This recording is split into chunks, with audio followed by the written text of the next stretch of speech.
In this lesson, we're going to be talking about firewalls and their uses. Now, what is a firewall?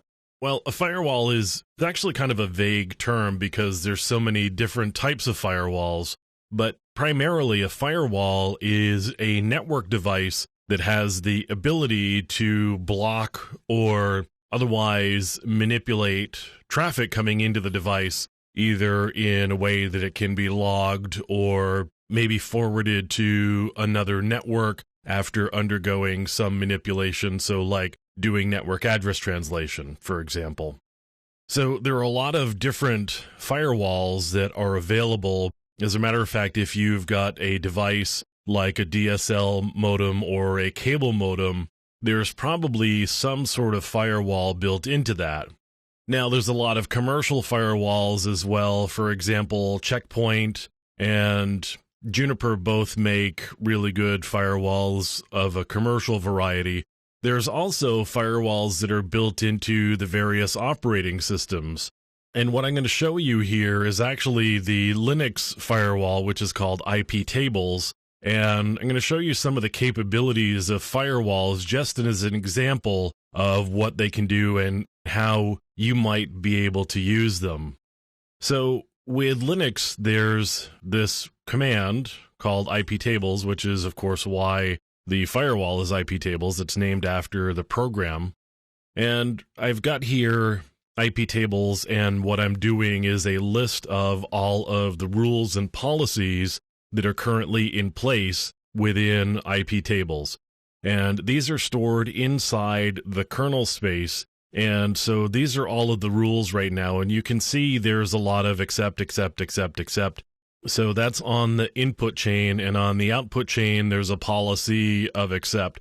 So with IP tables, without getting into a lot of the minutia of how it works and how everything comes together, there are these things called chains that allow you to add rules to the individual chains, and the chain is associated with a particular behavior. So, for example, there's the input chain. So that's anything coming into the device.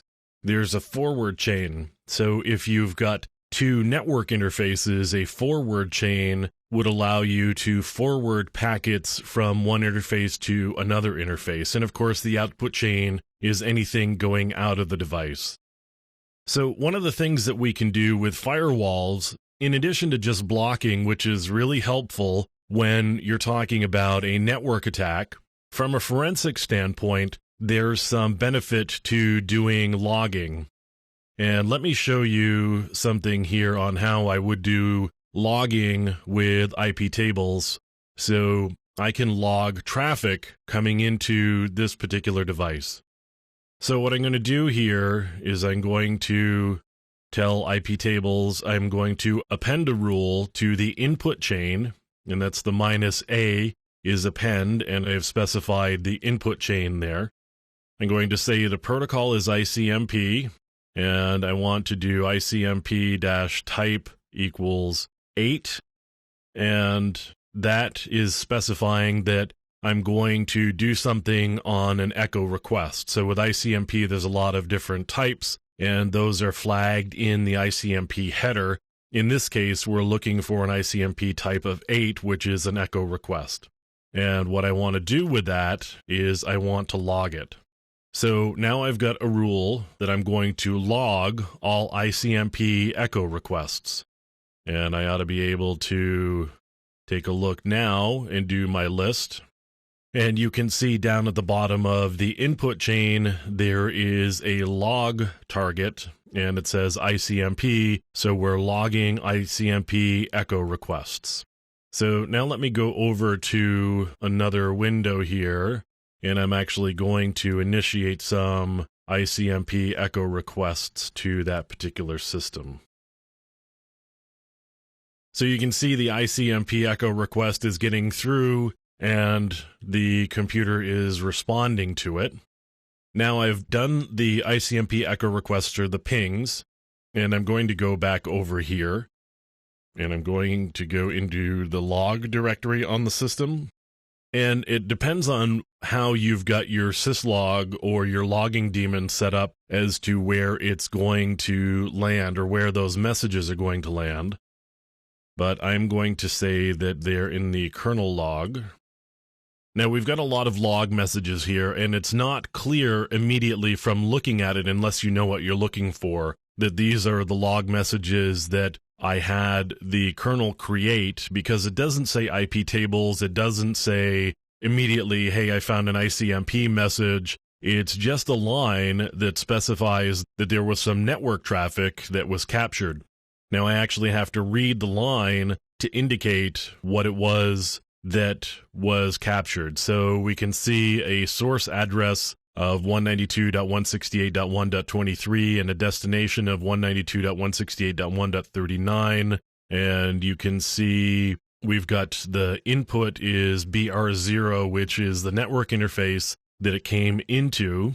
And we've got another line here that says phys_in, which is the physical interface, which is ETH0. So there happens to be a bridge interface on this system where it looks like the traffic came into, but the physical interface that it arrived on was ETH0. And you can see further down on this line, proto equals ICMP, so the protocol was ICMP and the type was 8. So these are the log messages that we've got for this ICMP rule that I set up. And we can go back to the rule again and see that we've got this ICMP rule for logging this particular traffic. And that's what a log message looks like. So again, it's not really immediately readable in terms of being able to figure out quickly what's going on. You've got to be able to understand what the line is saying to you, which helps if you understand networking and protocols and addresses. It's not entirely cryptic. It does have some keying markers in there. So you can see SRC as source, DST as destination. You've got the proto in there, and you've got the ICMP type. In this case, it happens to be ICMP, so we're going to flag what the type is, and it's got the interface information as well. So we've got all of the information about the packet. And again, there's all sorts of different types of things you can do with this. You could set up a drop rule, for example, and also log it. But in the case of forensics, what you really are probably interested in is what's going on.